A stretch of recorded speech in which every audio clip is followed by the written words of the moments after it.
Assalamualaikum warahmatullahi wabarakatuh. Alhamdulillahirabbil alamin, wassalatu wassalamu ala sayyidina Muhammadin wa ala alihi wa sahbihi ajmain. Alhamdulillah, saudara-saudara sekalian, tibalah kita di pertengahan bulan Ramadan, bulan yang penuh keberkahan, di mana setiap amal kita dilipat gandakan oleh Allah Subhanahu wa taala. Semoga Allah Subhanahu wa taala menerima puasa kita dan dijadikannya sebagai amal ibadah kita kelak di akhirat di yaumil kiamah nanti. Amin ya rabbal alamin.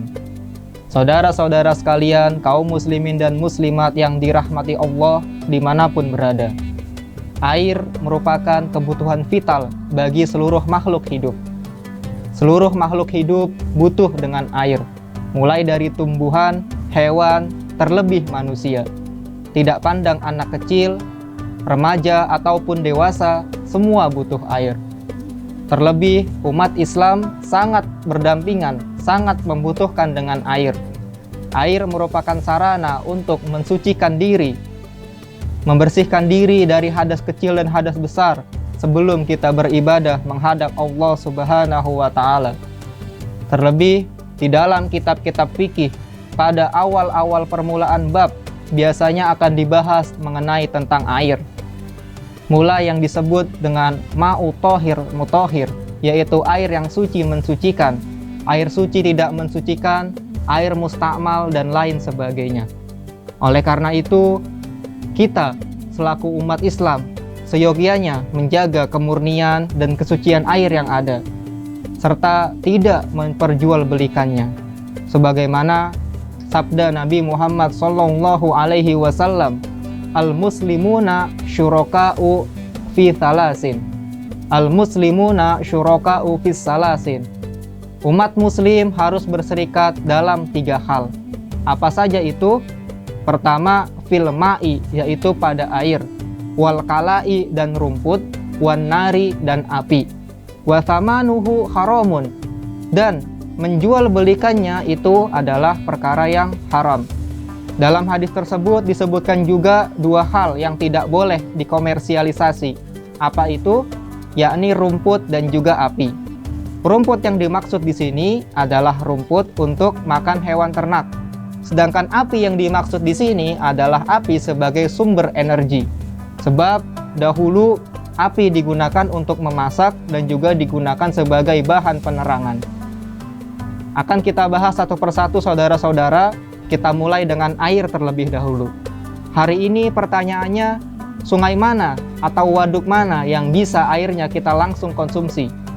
Walaupun itu ada, tapi jumlahnya sangat sedikit. Kita lihat saja contohnya sungai-sungai besar di Jawa. Ada Sungai Berantas di Jawa Timur, Sungai Bengawan Solo, Sungai Citarum atau Sungai Ciliwung. Semua airnya itu keruh. Semua airnya itu kotor, tidak bisa lagi digunakan untuk bersuci. Padahal sejarah membuktikan peradaban-peradaban dunia itu lahir dekat dengan sumber air. Contohnya, peradaban Mesir kuno yang bersebelahan dengan Sungai Nil, atau kerajaan Majapahit di Indonesia yang berdekatan dengan Sungai Berantas. Sungai sudah lama menjadi tempat pembuangan sampah masyarakat dan menjadi tempat pembuangan limbah-limbah pabrik, yang mana pabrik ini mengeluarkan output limbah bahan beracun berbahaya. Kemudian setelah sumber air kita dikotori, sumber air kita dicemari, kita akhirnya membeli air dalam kemasan untuk kita konsumsi sehari-hari. Padahal terdapat fakta miris saudara-saudara bahwa mereka yang tinggal di sekitar pabrik-pabrik air dalam kemasan hidup dalam kekeringan yang akut. Jadi secara tidak langsung, air yang kita konsumsi, yang kita beli sehari-hari adalah sebuah pencurian. Na'udzubillah summa na'udzubillah. Kemudian energi.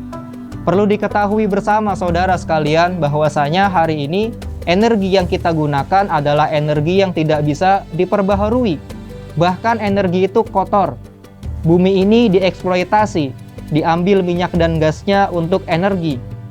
Kemudian gunung dan hutan diambil batu baranya untuk sebagai bahan dasar pembangkit listrik tenaga uap atau PLTU. Batu bara itu ditambang di Sumatera, di Kalimantan, di pulau-pulau yang harusnya menjadi paru-paru bumi. Malah paru-paru bumi itu hilang menjadi lubang-lubang galian tambang. Kemudian batu bara itu diangkut melalui kapal-kapal tongkang. Karena batu bara ini bersifat panas, maka ia perlu didinginkan. Didinginkan dengan cara apa?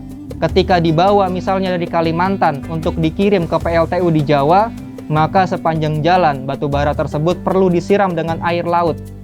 Air laut diambil untuk menyiram batu bara dan air itu dibuang lagi ke laut. Sehingga apa yang terjadi? Banyak biota laut yang mati karena terkena sisa pembuangan air dari batu bara tersebut.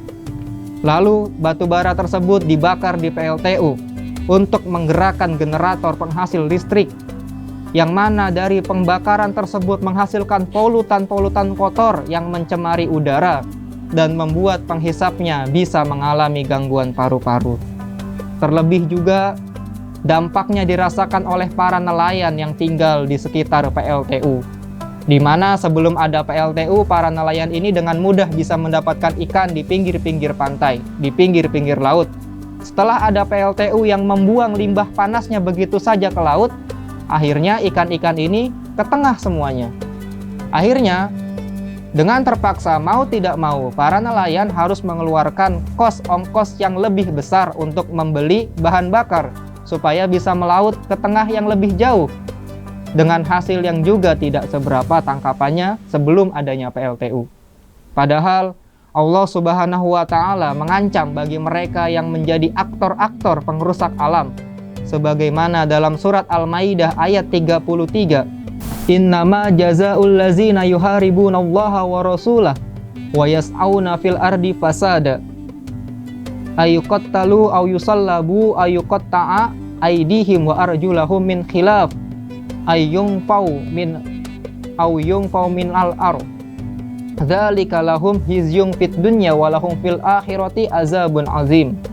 Hukuman bagi orang-orang yang memerangi Allah dan Rasul-Nya dan membuat kerusakan di bumi hanyalah dibunuh atau disalib atau dipotong tangan dan kaki mereka secara silang, atau diasingkan dari tempat kediamannya, yang demikian itu kehinaan bagi mereka di dunia, dan di akhirat mereka mendapatkan azab yang besar. Oleh karena itu, saudara-saudara sekalian, sebagai kaum muslimin, sudah sepatutnya kita menjaga bumi kita menjaga alam kita berani meneriakkan sebuah kesalahan. Kesalahan apa? Kesalahan sistem, kesalahan produksi, kesalahan industri yang justru malah merusak keadaan bumi. Kesalahan yang justru malah memperjualbelikan air, yang mana air itu adalah kebutuhan vital manusia.